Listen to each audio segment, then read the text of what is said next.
നമസ്കാരം. ഹലോ, ഒന്ന് അടുത്തോട്ട് വന്നേ. നമസ്കാരം. എല്ലാവർക്കും ഭയം ക്യാമറ കാണുമ്പോ. വന്നോട്ടെ ഏട്ടാ, ധൈര്യമായിട്ട് വന്നേ. ധൈര്യമുള്ളൊരു ചെറുപ്പക്കാരനെ കണ്ടു. എവിടെ, എന്താ പേര്? കൗശിക്. എവിടെയാ വീട്? കുമ്പള. കുതിരപ്പുറത്ത് കയറിയിട്ടുണ്ടോ? ഇല്ല, കയറിയിട്ടില്ല. കയറാൻ ആഗ്രഹം ഉണ്ടോ? ഓക്കെ. എങ്ങനെയാണ് കേരളം, നമ്മുടെ കാസർഗോഡ് പൊളിറ്റിക്സ് ഒക്കെ എങ്ങനെയാ? ഇലക്ഷൻ ആർക്കാ സാധ്യത?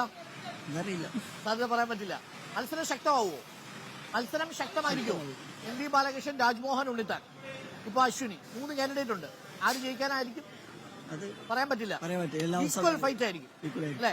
അങ്ങനെ തന്നെയാണോ? നല്ല മത്സരമായിരിക്കുമോ കാസർഗോഡ്? നല്ല ഇലക്ഷൻ, നല്ല മത്സരമായിരിക്കുമോ കാസർഗോഡ് ഇലക്ഷൻ? സൂപ്പർ ആയിരിക്കും അല്ലെ? ടൈറ്റ് ആയിരിക്കും എന്നാണ് പറയുന്നത്.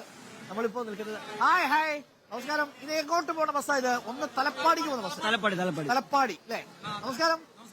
ഇതങ്ങോട്ട് പോണ വണ്ടിയാ? തലപ്പാടി. ഏത് റൂട്ട്? നല്ല റോഡാണോ? നല്ല റോഡാണ്. എവിടെയാ? കാസർഗോഡല്ലേ വോട്ട്? വോട്ട് എവിടെയാ? കാസർഗോഡാണോ? ആണോ? ആർക്കാ സാധ്യത? ആർക്കും പറയാൻ പറ്റില്ല. എല്ലാവർക്കും ടൈറ്റ് ആണോ ഇത്തവണ? ടൈറ്റ് ആണോ ഇത്തവണ ഇലക്ഷൻ? ആണോ? എം.വി. ബാലകൃഷ്ണൻ, രാജ്മോഹൻ ഉണ്ണിത്താൻ, അശ്വിനി ടീച്ചർ. നല്ലൊരു മത്സരം. നല്ല ടൈറ്റ് ആയിട്ടായിരിക്കും അല്ലേ മത്സരം? ആണോ?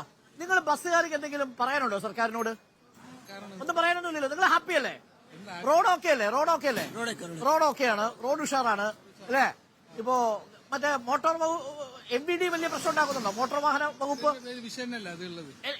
MVD വിഷയം ഉണ്ടാക്കുന്നുണ്ടോ? അതൊന്നുമില്ല അല്ലേ? മൊത്തത്തിൽ ഹാപ്പിയാ. അപ്പം പ്രൈവറ്റ് ജീവനക്കാരൊക്കെ ഹാപ്പിയാണ്. നമ്മുടെ കൂടെ നമസ്കാരം. നമ്മളിപ്പോൾ ഉള്ളത് കാസർഗോഡ് ബസ് സ്റ്റാൻഡിലാണ് ഉള്ളത്. അപ്പോ കാസർഗോഡ് പുലിയാണ്. ആരാണ്?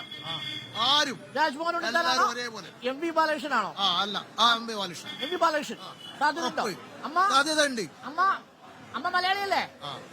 ഓക്കെ. കാസർഗോഡ് എം.വി. ബാലകൃഷ്ണൻ ജയിക്കും ആണല്ലേ? ഉറപ്പാണ്. അപ്പൊ എം.വി. ബാലകൃഷ്ണന് സാധ്യത എന്ന് പറയുന്നു, രാജ്മോഹൻ ഉണ്ണിത്താൻ സാധ്യത എന്ന് പറയുന്നു. എന്താ election? No Malayalam. Right. Election എങ്ങനെയാ? സാധ്യതയുണ്ടോ?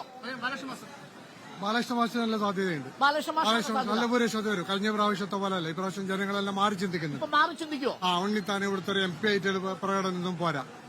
ബാലകൃഷ്ണൻ മാഷിന് നല്ല സാധ്യതയുണ്ട്. LDF കോട്ടയാണ്. ഒരു പ്രാവശ്യം ഒരു അബദ്ധം എത്തിയതാണ്. ആണോ? ഓക്കെ. അങ്ങനെ ഒരു അഭിപ്രായം കൂടി ഉണ്ട്. കഴിഞ്ഞ തവണത്തെ ഒരു വോട്ടിംഗിന്റെ രീതി ആയിരിക്കില്ല എന്നാണ് പറയുന്നത്. എങ്ങോട്ട് പോണേ?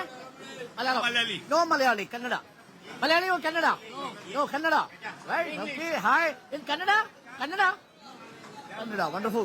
ഓക്കെ. കന്നഡ ആണെങ്കിൽ ഞാൻ എങ്ങനെ ചോദിക്കും? പൊളിഞ്ഞു പോകൂലേ? Hi. Morning. Good morning. Okay. അപ്പോ നമ്മള് കാസർഗോഡ് ബസ് സ്റ്റാൻഡിലൂടെ ഇങ്ങനെ പോവാ. ഈ ബസ് സ്റ്റാൻഡിൽ കൂടി പോകുമ്പോഴേ നമ്മൾ സാധാരണ അഭിപ്രായങ്ങളൊക്കെ ചോദിക്കാൻ പോകുമ്പോ ഈ സാധാരണ ഹായ്, നമസ്കാരം, ഇതെങ്ങോട്ടുള്ള വണ്ടിയാ? ഇതെങ്ങോട്ടാ പോണേ? ബദിയെടുക്ക അല്ലെ? എത്ര സമയം എടുക്കും ബദിയെടുക്ക? കയറുന്നോ? 3/4 മണിക്കൂർ. കൃത്യസമയത്തിനല്ലേ നിങ്ങൾ ഓടുള്ളൂ? നിങ്ങൾ പ്രൈവറ്റ് മൊത്തത്തിൽ ഓക്കെ അല്ലേ? റോഡൊക്കെ എങ്ങനെയുണ്ട്? റോഡ് ഉഷാറാണ്. ഇവിടെ സാധ്യത ആർക്കാ? പാർലമെന്റിലേക്കുള്ള റോട്ടിൽ ആർക്കാ സാധ്യത? ജയിച്ചിട്ട് പറയാ. തന്ത്രപരമായ മറുപടിയാണല്ലോ. എന്താ സാധ്യത? ഇവിടെ കാസർഗോഡ് മനസ്സിലായില്ല എന്താണ്? അപ്പോ നമ്മളൊരു ചെറിയ ഇടവേള വേണം. ഇടവേളയ്ക്ക് ശേഷം വളരെ പെട്ടെന്ന് തിരിച്ചു വരാം. ചെറിയ ഷോർട്ട് ബ്രേക്ക്. ഞാനും ജാക്കിയും കാസർഗോഡുള്ള ബസ് സ്റ്റാൻഡിലാണ് നിൽക്കുന്നത്. ഇതിപ്പോ ബദിയടിക്കേക്ക് പോകുന്ന റോഡാണ്, വണ്ടിയാണ്. അപ്പൊ ചെറിയൊരു ഇടവേളയ്ക്ക് ശേഷം തിരിച്ചു വരാം. നിങ്ങൾ കണ്ടുകൊണ്ടിരിക്കുന്നത് മലയാളിയുടെ പുതിയ വാർത്താ പ്രഭാതയാത്ര.